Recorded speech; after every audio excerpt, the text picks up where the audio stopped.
me. Too bad you're down there, and I'm up here. Smells so good. Last year I was part of a team that won the $1 million grand prize for Doritos Crash the Super Bowl contest. In previous years, our director, Kevin, had put a lot of emphasis on the production value, which was terrific, but hadn't really thought through maybe like how that would play out in terms of the marketing or maybe how it would translate to a Super Bowl commercial. So my job, as I saw it, was to kind of come on in the beginning and kind of help shape and guide the commercial in a way that was going to be most marketable for Doritos as a product and a brand. You know, originally Sling Baby didn't even have a baby or a sling, but it was through just a lot of people, you know, helping out that it really kind of became something very special.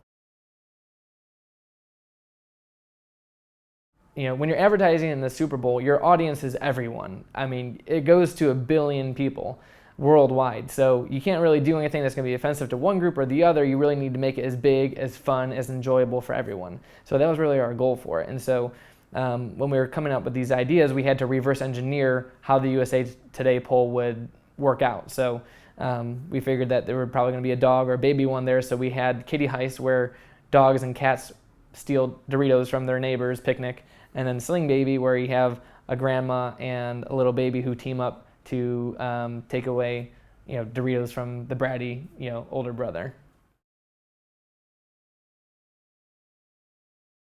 So really the first thing you want to do for any grassroots campaign is you want to get your friends and family on board. Any kind of sphere of influence that you have, whether it's your Muay Thai classes, kickball league, definitely friends and family, faith communities, these are all kind of like spheres, kind of like circles of influence you have where, you know, you can be influential and get people on board. So the great thing about this is that we have a great story to tell where, you know, we have an opportunity to win $1 million. So for me, it was a lot easier to kind of, you know, badger your friends and family because the prize is so large. Once you have the 5 finalists, what happens is the 5 finalists, those teams will then compete to get the most votes over the next month or so. So my job was get out the vote. You know, my job was to go out there and just do whatever I could, whatever I thought would, you know, get us some attention, some buzz, and get us some more people to vote on our commercial after we've kind of reached the end of our friends and family and spheres of influence.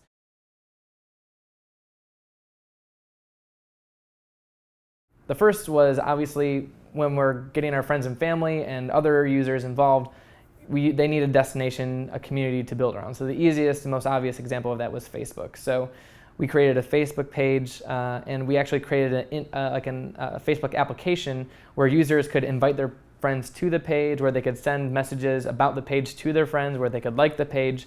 That app also included like an embedded video of the commercial and also included ways that people could click out and vote. Secondly, we had kind of like a shameless dog picks campaign. So because it was the baby that got selected for the last week of the campaign, we put up a picture of a dog every day saying, vote for Sling Baby. We made a video game. We were very fortunate that one of the executive producers for the commercial is the president of ArmorGames.com. Midway through the campaign, you know, once people kind of are getting a little bit bored, we were able to kind of launch this game, this Flash-based game, and it had over 250,000 plays like within a week. So we were very excited, and in the game there were a bunch of clickouts to the website, to our Facebook platforms. We found that it drove basically 1/3 of the traffic to our website that we ended up getting. Another tactic we did was we had like this Today Show stunt where we paid a guy $20 an hour to go down to the Today Show taping in New York, and he held up a sign that said, vote for Sling Baby.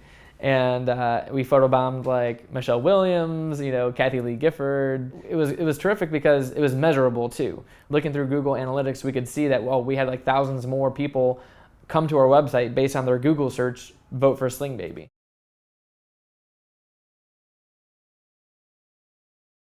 I think in 2013, definitely converged media is going to be a big thing moving forward. You're going to see a lot of companies take this more seriously and see how their brand can be represented in all these areas. Additionally, I think one thing that people will start thinking through is dynamic media, how something posted on the internet ends up on broadcast, or how something written on the sidewalk ends up online. So for instance, Disney did this with Wreck-It Ralph, where they have like a 3D image of Wreck-It Ralph that was painted on the sidewalk, right? And so you take a picture and it looks like he's standing up, but he's also like, it's drawn on a flat surface. So that was posted to Facebook, but the only reason that they did that is to post it in a digital world. So starting to think about how real world stunts or activities translate into the social world is interesting, because that's where all the conversation takes place. So when you think about it strategically, you want to think about how will this play out? Like, what are people going to say about this? If it's negative, how can we respond in a way that is positive? And how can we again create the story that we're telling and engage users moving forward?